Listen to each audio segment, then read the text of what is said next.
Então, pessoal, a gente viu também que uma das características dos seres vivos é ser composto por células, né?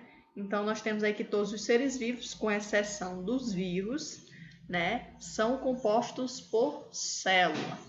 A célula, ela é a menor parte com forma definida de um ser vivo e que tem a capacidade de se reproduzir, né, de autoduplicar, certo? São consideradas as estruturas funcionais dos seres vivos, tá bom? De uma forma geral, as células possuem um tamanho muito pequeno, tão pequeno que não é possível a gente observar uma célula a olho nu, certo? A maioria delas. Beleza? Então, para a gente conseguir observar uma célula, a gente necessita de um equipamento especial que é o microscópio, certo? Mas existem algumas exceções. Nós temos algumas células que são possíveis de serem visualizadas a olho nu, né? Como é o caso do ovo. O ovo da galinha, o ovo do guiné, todos os ovos eles são, na verdade, células, certo? E a maior célula visível, né, que existe é o ovo, né, da avestruz, que é essa imagem que vocês estão vendo aí na direita, né? A maior célula visível que nós temos, tá bom? Então, portanto, né, uma das características dos seres vivos é ser composto por células. Só que existe algumas classificações com relação a essas células as quais os seres vivos são compostos. Tá? A primeira classificação que nós temos é quanto ao número de células, né? Quanto ao número de células, os seres vivos eles são classificados em uni e pluricelulares ou multicelulares, tá bom? Os seres vivos unicelulares são aqueles que são compostos por uma única célula, certo? Exemplos de seres vivos que são constituídos por uma única célula são as bactérias, as cianobactérias, os protozoários, algumas algas e as leveduras. São todos seres vivos unicelulares, compostos por uma única célula.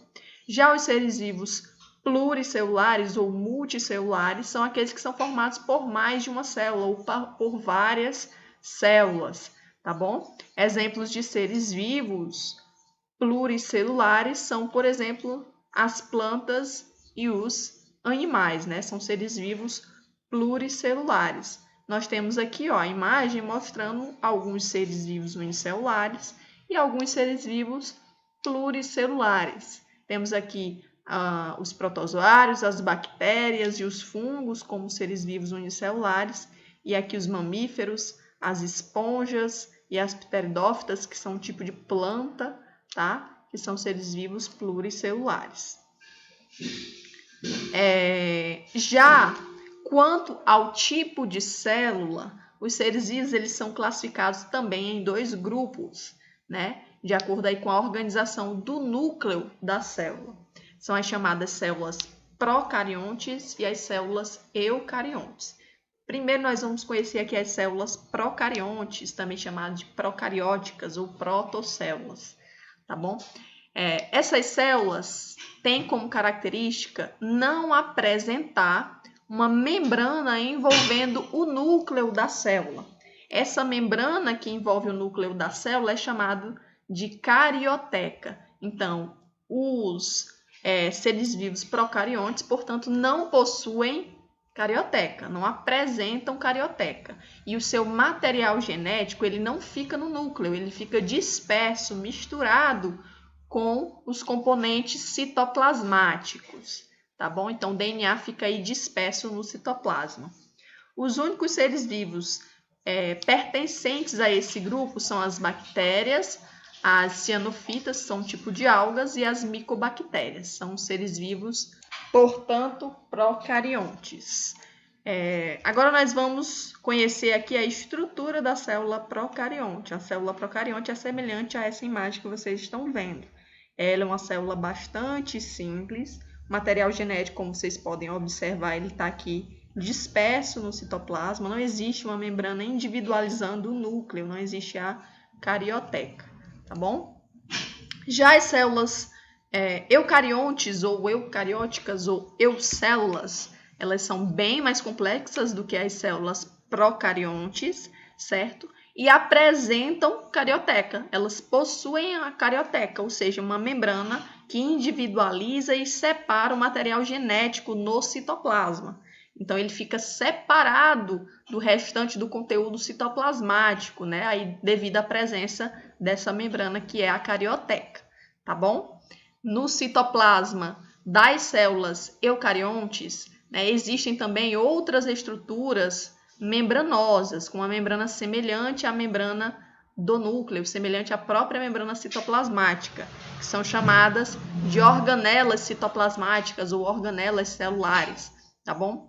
Então, além das células eucariontes possuírem carioteca, ou seja, um núcleo individualizado, material genético ficar separado no citoplasma, as células eucariontes também apresentam uma série de outras organelas membranosas, que são as organelas citoplasmáticas. Exemplos de seres vivos que possuem células eucariontes são os animais e as plantas. Essa figura aqui exemplifica, né, uma célula eucarionte. Então, tem aqui o citoplasma, tem a membrana plasmática rodeando o citoplasma, e aqui vocês podem ver o núcleo individualizado, separado aqui devido à presença dessa membrana que reveste o núcleo, que é a carioteca, tá bom? Então, nós temos aqui essa tabelinha mostrando as diferenças, portanto, entre os seres vivos procariontes e os seres vivos eucariontes. Nos procariontes não tem um núcleo definido, não tem organelas membranosas, não tem citoesqueleto, certo? Não tem carioteca, material genético fica disperso no núcleo. Exemplo de célula procarionte é a bactéria, certo? Já os eucariontes têm a presença de um núcleo muito bem definido, presença de organelas membranosas, citoesqueleto, o material genético fica individualizado, separado no citoplasma. Exemplos são as células animais e vegetais, tá bom? A partir de agora, então, é que nós vamos começar a falar propriamente dos vírus, tá bom? Dos vírus. Então, até a próxima videoaula.